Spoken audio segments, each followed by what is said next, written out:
Hi, everyone. Welcome to episode 441 of the All Dolphins podcast on this Monday, December 30th, 2024. Joined today again by good buddy Adam Beasley from Pro Football Now. Are you shaking your head going when I said good buddy? You're like, no, we're not. Okay, good. I like that. Adam Beasley, how are you, sir? I'm great. The Dolphins are alive, baby. Week 18 is meaningful. How excited are you? Always nothing worse than meaningless season finales, unless the number one pick is at stake, just like for the New England Patriots. Other than that, it's like those games suck. Oh, the worst. You never know who's going to play, who's going to care, all those. Like I did do our picks because we do a picks column that publishes, I think, Thursday. And so I was just getting ahead of the game because the New Year's on Wednesday. And I got no clue who's going to play, who's going to care. So I think there's like 4 teams, right, with a realistic chance at the number one pick. Patriots are obviously first. I want to say the Titans, the Bears, and the Giants. I think those are the 4 teams that have a realistic chance. That sounds about right. And then I saw something, a little blurb there today that Shedeur Sanders apparently refuses to play for the Titans or the Browns. And I'm sorry that I'm old school. That doesn't sit well with me. It's like, who the hell do you think you are? You know what? But that's an entirely. You're familiar with his last name, I think. Yeah, he knows exactly who he is. Dion's kid. That's exactly. No, I know. Trust me. And I had nothing but respect for the guy as a player. Man, was he sensational! I'm talking about Deion Sanders right now. Absolutely phenomenal. A little bit too loud for my taste, but.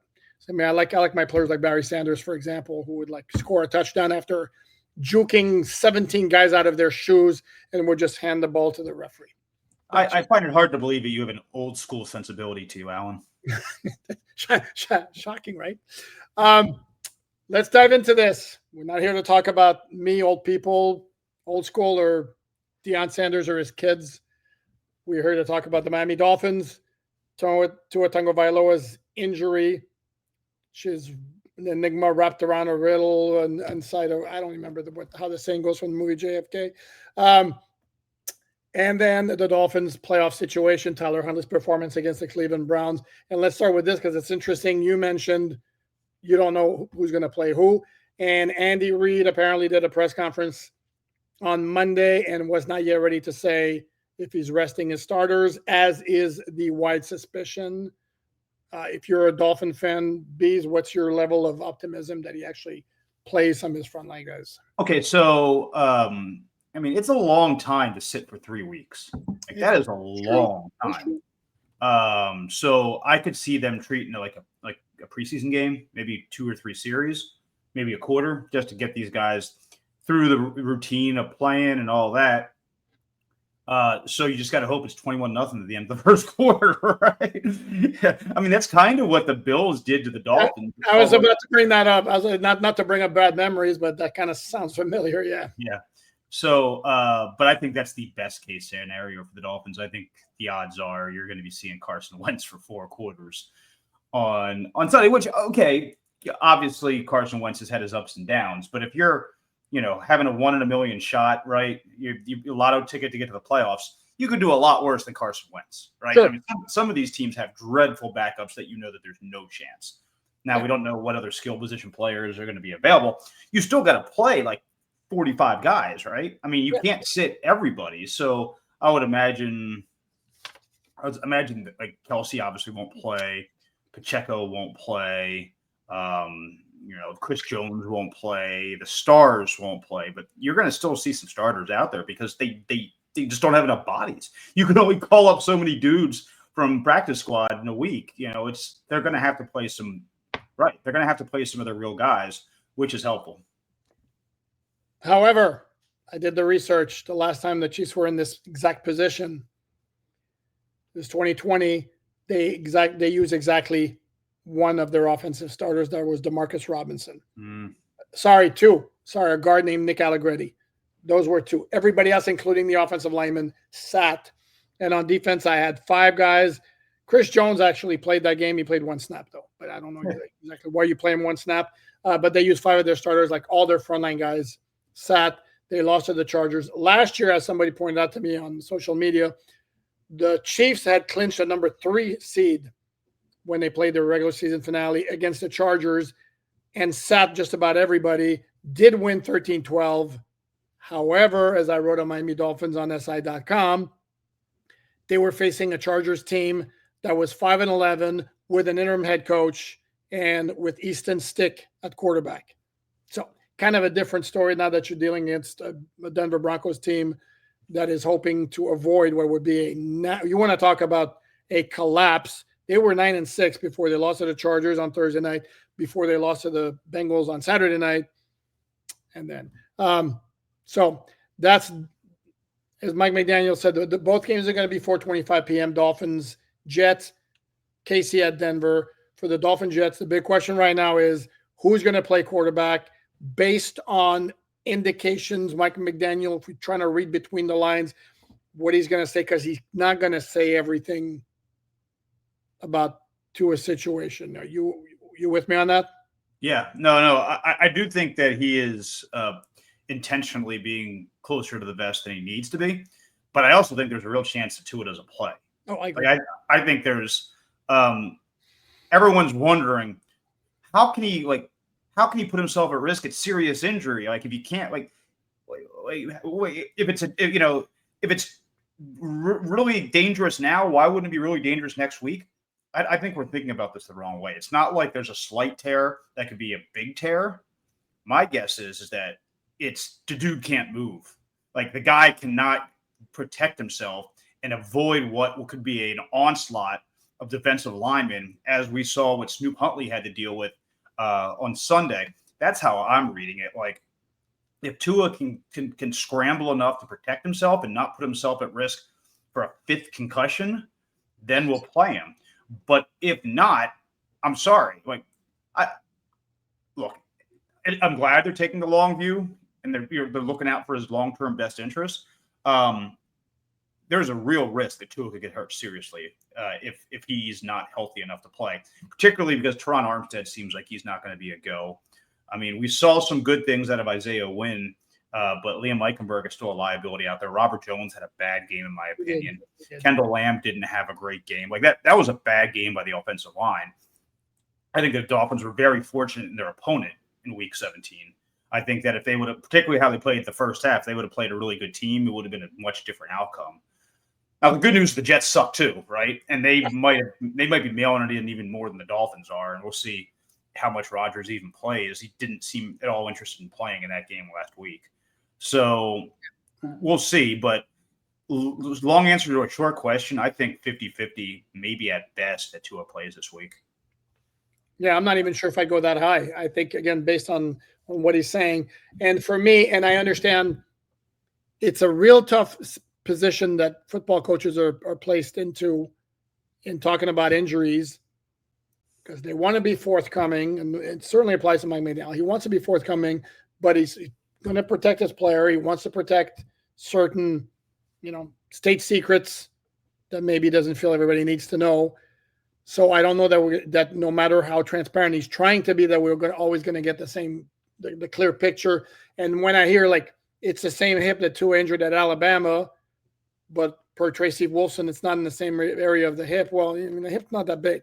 Well, I mean, McDaniel said it on the record today. He said correct. It's not the same injury, but it was the immediate concern he had is this an aggravation of the existing injury, and the doctors have insisted no. So again, you're right. It's not that big. Again, to me, it's not like his labrum's torn or something, right? It's not like there's something that's going to need surgery because they've ruled out surgery.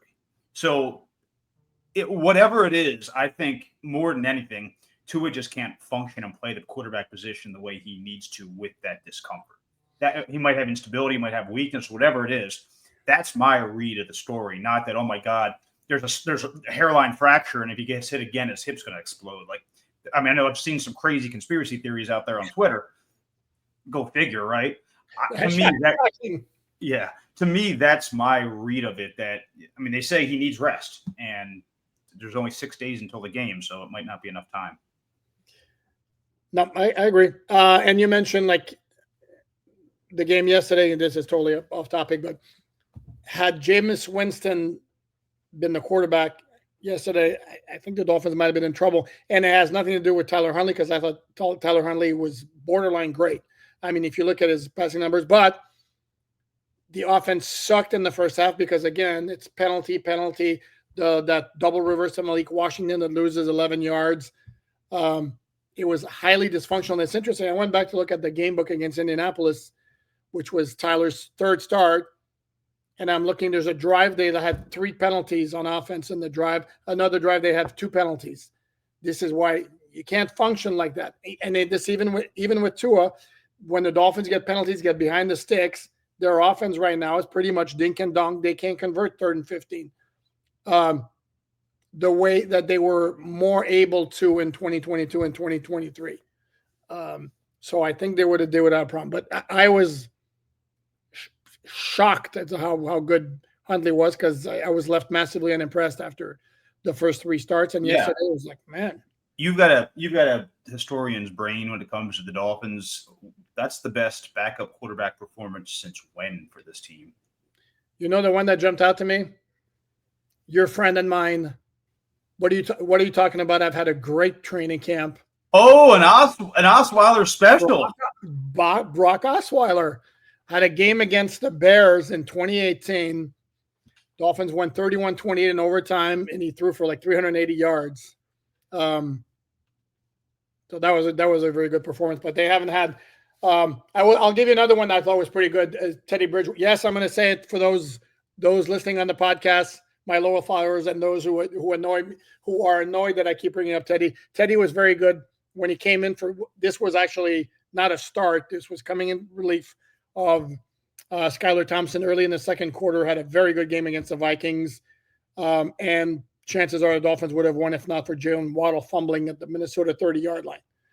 But those are the ones. Since then, though, they hadn't had anything like what Tyler Huntley gave them. You saw the note provided by the Dolphins Media Relations Department, which is a great note. First quarterback for the Dolphins, at least 225 yards passing, 50 yards rushing, 1 touchdown pass, 1 touchdown run, no picks since 2003. Jay Fiedler against the Cowboys in Dallas on Thanksgiving Day. Wow, that is a throwback right there. Yep. Yeah, the dude was good. I mean, he was making throws down the field. I was like, yep. No, he was. Well, and I do think that the Dolphins are seeing a lot less cover 2 yesterday than they have under Tua. I think, particularly with no Jalen Waddle playing, with Tyreek not feeling 100%, I think teams were teeing off on the run more than we've seen. Okay, so there are probably some opportunities there for it. But still, he made the throws. You got to give him that. I was curious your thought. If he plays again Sunday, and he's not going to play at that level again because that was a career game. Like that is the best he's ever played in the National Football League. Yep. But let's say he's 80% of that, and they get the win. Is he your backup quarterback in 2025? It's actually funny you should say that because I just posted a story on the website. You see under my name here. Please check it out. It's free, unlike other outlets in South Florida, which are behind a paywall. That I don't know if I'd feel after what happened this year and the price of Dolphins it might wind up paying for being so ill prepared at the backup quarterback position. I don't even know if I'd trust it.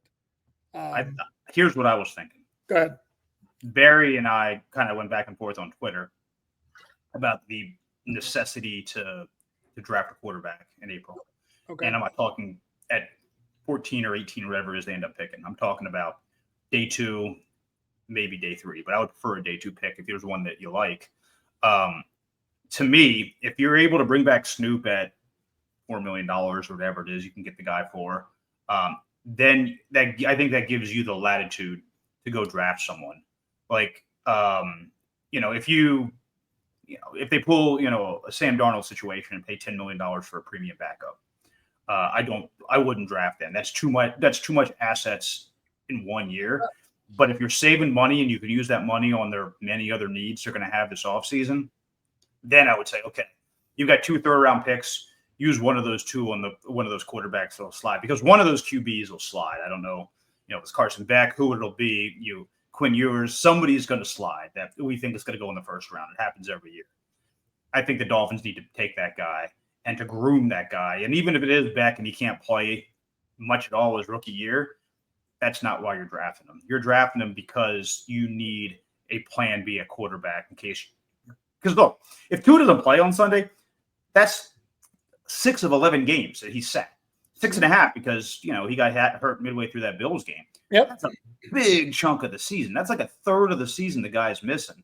And it's not like completely out of character for him. It's happened a lot. So I do think you need to find a quarterback long term that you can rely on, that knows the system, so you're never in this situation again. And again, they thought they had it, Skylar Thompson, right? They thought they had that guy. They just screwed up.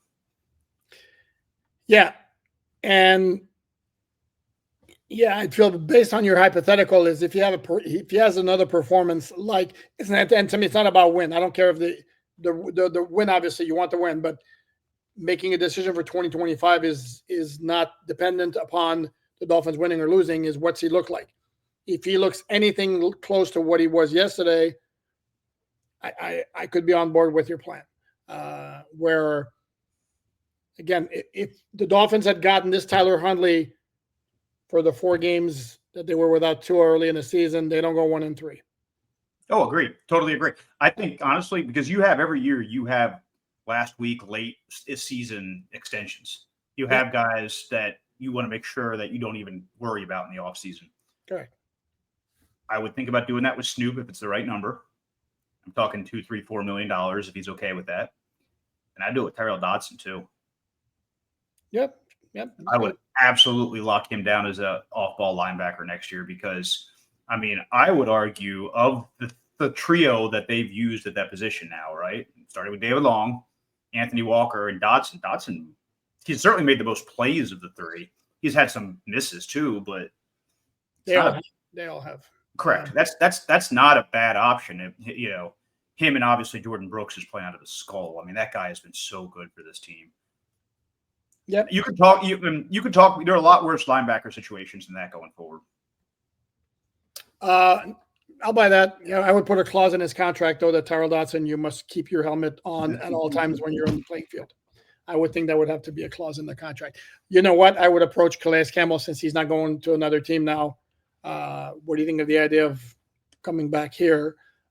I think he has said he doesn't want to make a decision. This is per Omar. He said he doesn't want to make a decision until next March. This is where again, I think you could probably convince Calais, just like the Dolphin regime front office is going to convince their fans, especially if they went on Sunday. Look, we're 9-8. We just had the blip early in the season. We learned from our mistake. We'll prepare better next year for a better backup quarterback. So there's no reason that next year we don't take the next step forward, and you try to sell that to Calais Campbell and see if he bites. Because the rules, unless I'm severely mistaken, and correct me if I'm wrong here, Bees, is he can't be waived after the end of the Dolphins regular season and latch on to another team if he ended the season with it. See, I had to look. I've been trying to look that up and haven't gotten definition confirmation. I do know that the playoff rosters have to be set by that Wednesday. Okay. That is, but I mean, like I think Shad, we were discussing it, made a great point. Like every team would do this every year. They would, guys that they know are ring chasing, that you would have 5, 6, 7 guys every year waived around the league to go and chase rings. So I don't know the rule definitively, but it does seem very unlikely that Calais is going to play anywhere else. He's going to be here, and then if he plays 2025, I'll decide then. But yeah, no, I do think that there are a couple of things. We talk about Chris Grier because we talk about it all the time. Does what happened on Sunday change your opinion of Chris Grier at all? It doesn't, because my opinion was he wasn't going anywhere anyway. So, how about your evaluation of this? More, I was saying. No, because again, I and this is where I get in conflict with some of my guests here who tell me, well, he's the GM, it's fine. Well, the Dolphins have been very clear about telling you everything they do is collaborative. And to me, it wasn't. I don't buy for a second that it was Chris Grier who told Mike McDaniel, Skylar Thompson and Mike White are going to be your 2 quarterbacks fighting for the number 2 job in the summer, and you're going to like it. Isn't it the GM's job to say, no, you're so wrong with this, Again, it depends on how the structure is established, and then the Dolphins are kind of weird that way. I don't believe that they have a strong GM. Well, but they have made it very clear, and internally and externally, that this is Chris Grier's roster. Like, yeah, Mike McDaniel Grier will never force a player on McDaniel that he doesn't want. But I mean, there's a GM that went along with the Tua contract. There's a GM that picked these guards to be their guards, and again, that's the ultimate get out of jail free card for Chris Grier. It's like the ultimate, like, hey, this isn't just my roster. Okay, it's been 6 years now. It's been 6 years since he's been the GM of this team, okay? I'm sorry, I don't buy that anymore. So I think, honestly, the best case scenario for Chris is this. Again, it would be absurd if Steve Ross is waiting to see how the rest of the season plays out, because I think we have plenty of information on Chris Grier. But say it is, the best case scenario is them to win convincingly on Sunday, but have the Broncos also win. So that way you don't go to Buffalo, lose by 40, and this roster is exposed for how weak it is in a lot of different places. That, hey, look, I've got 5 straight winning seasons. We just went 9-8, despite not having our quarterback for 6 games. This is a good team. When we all know, yeah, you beat up on a lot of really bad teams, like really bad teams. So do we know for sure that they would get totally spanked by Buffalo? Because I am of the opinion right now. I know the final score was like really, really egregious, 40-14, but that Buffalo Jets game, it wasn't exactly an overwhelming performance by the Bills in the first half, for example. I think Baltimore would kick their ass a lot more than Buffalo would. And okay, if Tua plays, that's one thing. If it's Tyler Huntley going up there, come on, they would lose by 3 within 3 points with Skylar Thompson. I mean, and again, when they lost in Buffalo this year, the defense collapsed at the wrong time. It's not like Buffalo moved the ball at will, and they were playing without Zach Sealer. So sure. Yeah, they also had Tua playing fantastic in that game. Yeah, if they get that level of quarterback play, sure, I'm with you. But I would say that was one of Tua's better games this year. I mean, he played really, really well in that game. No, it was. But my point is again, I wouldn't pick the Dolphins to win at Buffalo, but I'm not necessarily certain that it would be a spank job. Well, first of all, I don't think they're going to make the playoffs anyway, because the betting line opened at 8. I think I know the wise guys in Vegas know something about the Chiefs not playing their guys. But if they do, I don't think they're going to win at Buffalo, but I don't know that it's going to be like a complete spank job. Is 9-8 and then the next question becomes, how is 9-8 going to be viewed by the Dolphins, their fans, management, if that's how it winds up playing? Well, we know how it's going to be viewed by their fans because we have instant feedback. And when I put up there a pretty impressive stat, by the way, the Dolphins after 9 weeks, after week 9 of the NFL season, were one of 10 teams with 6 or more losses. They were 2-6 then. Mm-hmm. They were one of 10 teams with 6 or more losses. The Dolphins have gone 6-2 since then. Mm-hmm. The other 9 teams have gone, I think it was 15-40. Like everybody else threw in the towel. Mm-hmm. Everybody else did. Dolphins didn't. And you know what? Fans didn't care. They're like, frauds. Every response I had in Twitter was frauds. Doesn't matter. They can't look at the teams they beat. Keep in mind, they beat what turned out to be a pretty good Rams team on the road, national television. That's the one. Fair. Totally fair. But they've only had 3 opportunities, okay? I mean, they've only had 3 opportunities against good teams. And, yeah, the Packers game, they were totally overmatched. They're not going to win in those conditions. I think Tua and Tyree cost them that Houston game. Like, it's not like they were blown out of that game. Like, 2 dudes cost them that game. So that is a game that if you get average to above average play from your 2 of your best players, you're going to win that game. So, yeah, but I don't. So I think Houston's a playoff team. Houston's not a great team at all. No, we saw was it 31-2 or something? They lost this past week. Not a particularly good team. But yeah, because to me it's like the Dolphins are a good, not great team. Where, like, for example, they were kind of in the same boat. They came into week 16, 17 with the same record as the Colts, and we saw for the Colts to get spanked the way they did by the Giants. That tells you that's some garbage right there. And the Dolphins don't do that. Even when they come up short, the Dolphins don't do that. Right. So there's a level of efficiency to the franchise, and I don't know that it's. Oh, I think it's totally a low floor, low ceiling situation. I think that there's a reason that, what are the Dolphins going to be this year?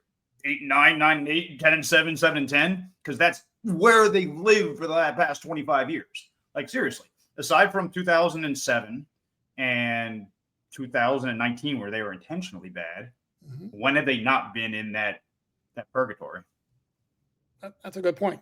And this is the purgatory that Stephen Ross wanted to get out of when he made the change from Adam Gase to Brian Flores. He's basically and that to me is, if either he means it or he doesn't. Because if he means it, that, and I think it was the pregame show on 560 that was talking about this, like, how much closer to winning a Super Bowl are they than they were in late 2019? Well, they're a lot closer than that. I mean, they in late 2000, they've gone from, I don't know, from here to California, and then they've moved to halfway across the country. I don't know if that makes any sense. I mean, okay, scratch that. Okay, September of 2020. Then, like, they are basically the same team they were 4.5 years ago. But they were relevant, and they were a fun team. And the problem is I think some of the people in the organization are going to hang their hat quite a bit on, look, we were 11-4 in 2022, heading into 23, heading into Baltimore with a chance to get the number 1 seed in the AFC playoffs. If only we'd had all of our guys healthy, like any team is healthy at that time of year. Totally. But that's how it can be spun from the organization to maybe make themselves believe that they're closer than they actually are. I think that's wishful thinking. I really do, because you even look at those 11 wins, and there are a lot of what we saw last week, and built in the backs of that, like that Houston game. I mean, there were some bad teams that they played that year. So I told our good friend Dave Hyde on the podcast yesterday, to me, I'm not so sure that game against Denver that was so memorable wasn't like the worst thing that could have happened to this franchise. It's 70-20 game. Yeah. In terms of, like, I don't know, if it created a false sense of who they were, what needed to get done, not to mention all those great dancing and all that, like the happiest team, or as Perk called them, like, no, the most fun team in the NFL. Okay, that's all great. That I don't know that the most fun team wins Super Bowl titles. Do you have any reason to believe that the Jets are a threat to the Dolphins on Sunday? Let's go back to more. Reason to believe? I mean, sure. I mean, I haven't checked the weather, but I'm sure it's not going to be great January in North Jersey. 32 or something. Yeah. Not having Tua. I mean, there's yeah, sure. You can convince me that. I mean, shoot, Aaron Rodgers still wants to get 500 passing touchdowns. I mean, their motivation, if this is his last game, not to go out like a chump. So yeah, I could see ways in which the Dolphins lose this game for sure. I mean, it would be total Dolphins for both the Chiefs and the Jets to win this weekend. I mean, it would just be complete and utter Dolphins. Wow. Can you imagine? I don't know if I want to do the podcast next week if that's what happens. Oh my Lord. Holy moly. Wow. It's not like I would say what would you give that, a 10-15% chance of happening? I mean, it could happen. Well, yeah, I mean, anything can happen. My thing is, like, the Jets have perfected the art of losing the game. Like, I've said this before, the Dolphins had no business beating the Jets last game. What was the win probability when it's 1st and 10 at the 27-yard line with a minute and a half left? Right. I mean, it's like, you wrote about this. You wrote a very, very good story on Pro Football Network about all the steps and everything the Jets did wrong. Like, it's almost like they tried to lose it. Let's make it look good, but let's try to. So to me, it's almost like the Jets could wind up absolutely outplaying the Dolphins because it's going to be cold and maybe they have some pride, and then they'll find a way to screw it up at the end because they're the Jets. They're the Jets. Yeah. I think the most likely scenario is the Dolphins can hang their hat on a fifth straight winning season, but not have to prove how fraudulent they might be in the playoffs. I think that's what the end game will be, which again will give Chris Grier a talking point. Will Steve Ross see through it and say, come on, man, like really? Not going anywhere. Bees, my man, he's not going anywhere. What you're probably right, but it's keeping him another year after what they've shown. Zero progress this year. Zero progress. In fact, reversion this year. Absolutely. He's had this is his blueprint. This is year 6, and you're not going to have a playoff win. Year 6. What other GM gets away with that? What other owner hands out extensions to guys who have 2 years left on their contract all over the place? I don't know. And then does a narrative change if the Dolphins do lose and it's 8-9 instead of 9-8? Oh, if they lose the Jets with their season on the line, yes, the narrative absolutely changes. 100%. Yeah. Yeah, I mean, we've decided that McDaniel's safe, but the justifications of things that are going to be okay are completely out the window.